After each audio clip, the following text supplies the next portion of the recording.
Era circa l'una di notte quando, dopo un andi rivieni composto da 3 tentativi, San Calogero ha fatto rientro al santuario, nell'abbraccio del suo popolo, fatto di fedeli festanti che non lo volevano lasciare e alla fine hanno anche forzato qualche divieto, dapprima inviando sulla statua i bambini a baciarlo e poi non trattenendosi e violando con grande delicatezza la regola del veto di arrampicarsi sul simulacro e abbracciarlo e baciarlo. Lo hanno fatto tante giovani ragazze e anche qualcuno meno giovane.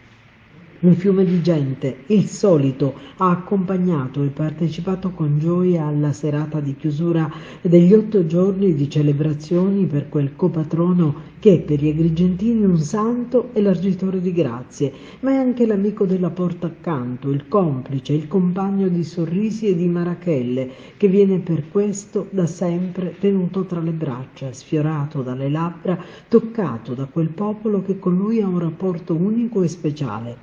Accompagnato da quel rullo di tamburi che è unicamente suo, San Calogerino, che rappresenta un patrimonio culturale di tutti come lo è quella festa, che tra urla che lo acclamano, pane benedetto ed ex voto si muove tra fede e baldoria, tra lacrime e gioia, tra palloncini colorati, profumo di torrone e cibo di strada e spettacolari fuochi d'artificio.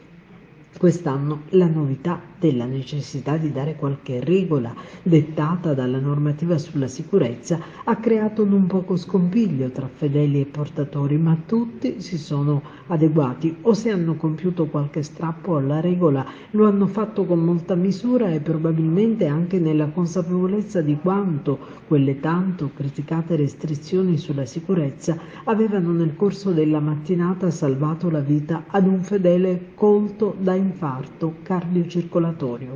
E alla fine una soluzione che ha permesso di gestire la festa tra normative stringenti e partecipazione che tra fede e appaganesimo ha permesso ai fedeli di viverla si è trovata e ce ne hanno dato testimonianza sia il parroco del santuario di San Calogero che il sindaco di Agrigento.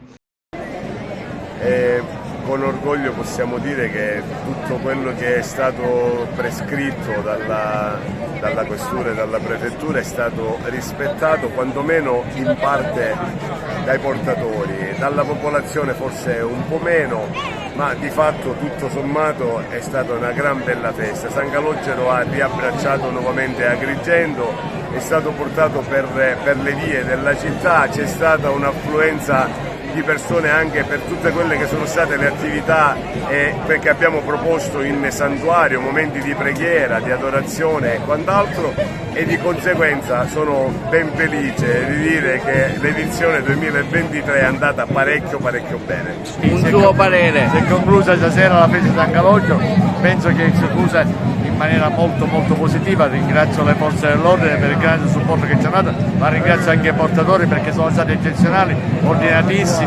e hanno portato avanti la festa con molta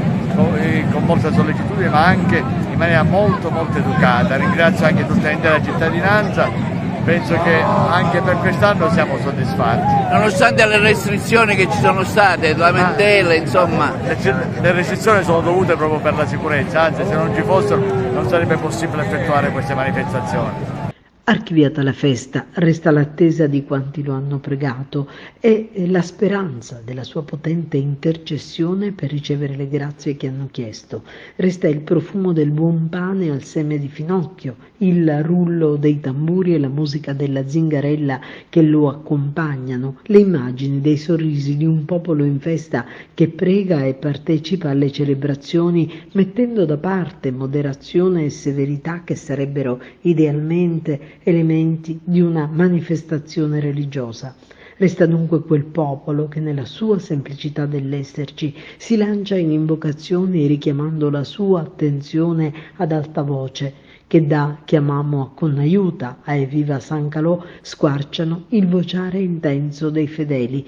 e raggiungono il Santo Nero mentre sembra alzare lo sguardo da quel libro che sta leggendo, guardare la sua gente come a voler dire: sono qui, vi sento, sono la vostra storia e la vostra fede e lo sarò finché ci sarete e anche dopo.